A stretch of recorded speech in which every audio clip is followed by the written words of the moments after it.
Welcome back to my 2025 NBA Playoff Round 1 predictions. Today, we will be diving into each of the Western Conference first round matchups, breaking down the strengths and weaknesses of each side and who I am picking to come out on top.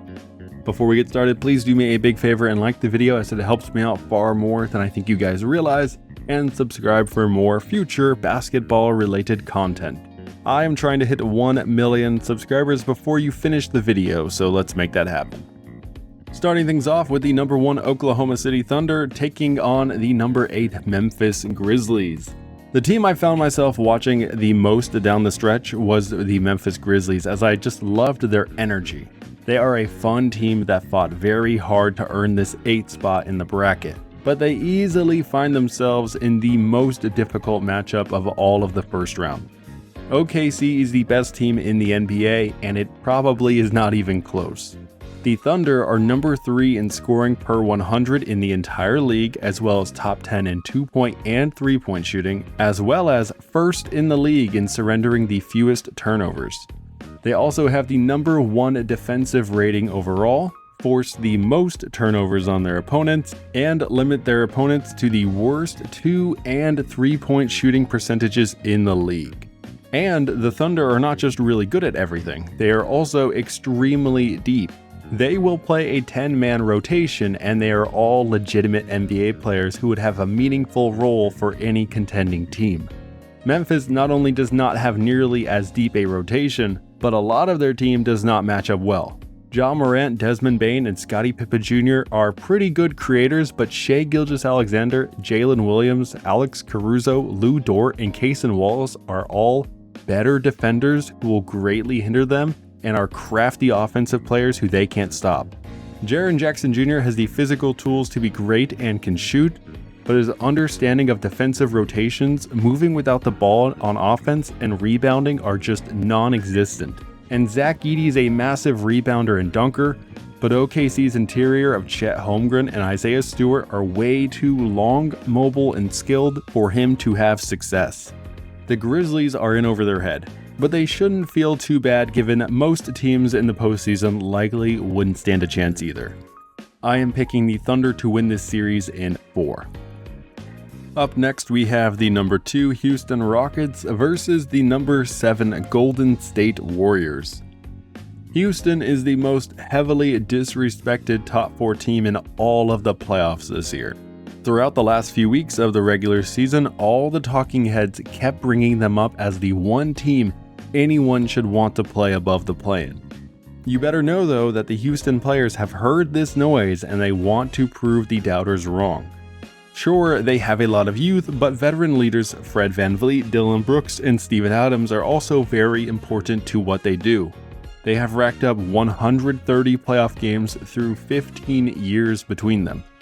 Those guys bring the leadership and composure any team would desire to have to help steady their young guys if they get flustered by the moment. Breaking down their actual game, Houston relies heavily on athleticism and physicality. They ranked first in the league in offensive rebounding, thanks to guys like Alperen Şengün, Amen Thompson, Steven Adams, and Tari Eason all averaging 2 or more offensive boards per game. This is how they make up for their less than stellar shooting efficiencies that have troubled them all year long, as they rank within the bottom 10 in all of 3-point, free throw, and within 3 feet shooting percentage. Golden State, too, is a good rebounding team, but they struggle against high-quality 5s. Zach Edey was able to gobble up 17 boards against them in the play-in, 7 of which were offensive. Imagine how they will struggle against the strong and tenacious Rocket bigs who are often playing 2 or more at a time on the floor. Golden State will be looking to offset this disadvantage with their streaky 3-point shooting. They let the second most attempts per 100 fly in the league. Stephen Curry is capable of getting hot at a moment's notice, but as we saw in the play-in game, if the opponent just strategically leaves guys like Jimmy Butler or Gary Payton wide open beyond the arc, it kind of throws off the Warriors' offense, as they either relent and take the low-value shot, or they scramble to try to find a shot in a crowd. Whereas the Grizzly defenders did a poor job off-ball, Houston's guys like Thompson, Brooks, Van Vliet, and Eason do an excellent job picking off passes or poking the ball free during these scrambles. Golden State is really good at running their opposition off the three-point line, but they give up way too many looks at the basket, the third most in the league. Houston's athletes are going to attack the hoop far harder than we saw the Grizzlies do. As I already said, mainstream media and the general betting public is doubting Houston, but I think this is a mistake. Give me the Rockets to win this series in 7 games. Up next, we have the number 3 LA Lakers hosting the number 6 Minnesota Timberwolves. You know this is going to be the premier matchup of the first round. A lot of people think we are in store for a nail-biter of a series, but let's take a look at the numbers before we make any outlandish predictions. The Lakers are one of the best teams in the league at attacking the hoop. Guys like LeBron James, Luka Doncic, and Austin Reeves are all able to take their defender off the dribble and get inside at will, or nail cutters with perfectly timed passes for layups. They also draw fouls at an extremely high rate. The Lakers shoot 75% of their shots within 3 feet and take the second most free throws per 100 in the league. The T-Wolves have invested heavily in their interior defensive presence with Rudy Gobert, but he is only one man. His fellow bigs of Naz Reid and Julius Randle are much more well known for their offensive ability. So I expect the Wolves to struggle with limiting paint shot attempts, and this means foul trouble for Gobert could be a death sentence.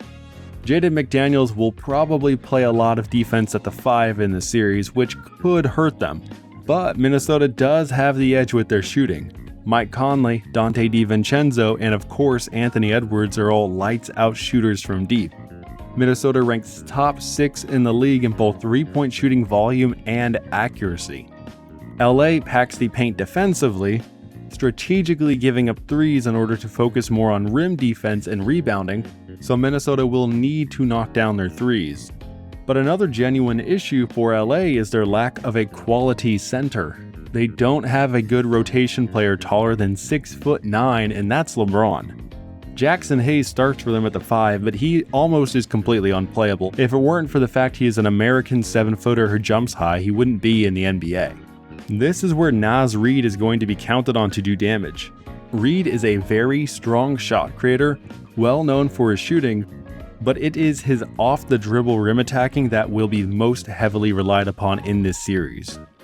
And of course, Ant is going to be attacking every chance he gets, which will result in some spectacular dunks as the Lakers have virtually no option with protecting the rim.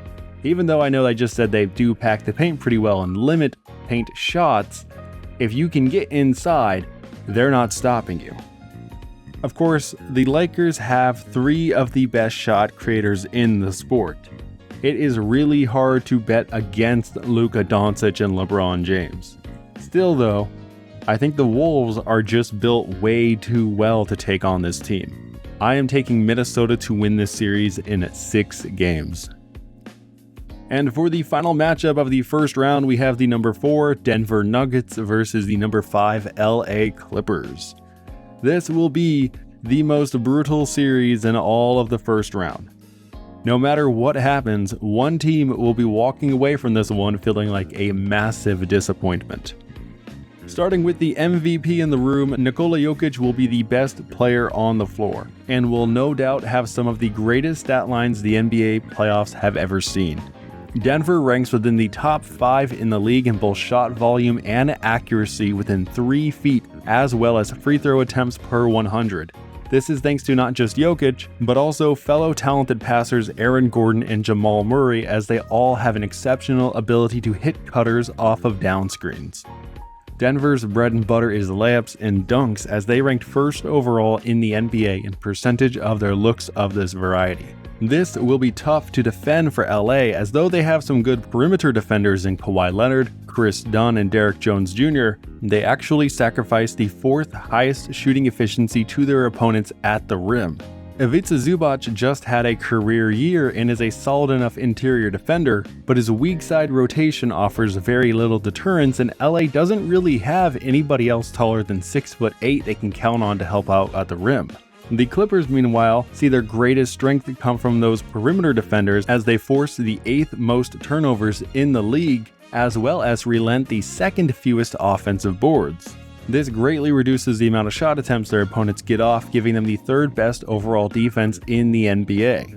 Another detail to pay attention to is the depth difference between these teams. Denver is very well known to really only be 6 quality guys deep, and that's me being generous and including Russell Westbrook. When Jokic sits, they completely fall apart, which is seen well in his near greatest box plus minus in league history. LA, meanwhile, has 10 good players who can be counted on to bring something positive to the table, almost all of which playing good versatile defense. And their superstar Kawhi Leonard has been on an absolute tear lately. Though he is often injured, in the final 14 games of the regular season, he and the Clippers went 13-1. If this most recent version of Kawhi shows up for each game of this series, it will be too much for Denver to stomach. Jokic gets a bad rap, but he does an excellent job as a below-the-rim defender, but beyond him, the team really is just okay to bad. Westbrook has his moments, but he also has his moments, and Murray sometimes can lock in and make things happen, but LA has a handful of guys much better and much more reliable. Still though, I'm not picking against the deserving MVP in round 1.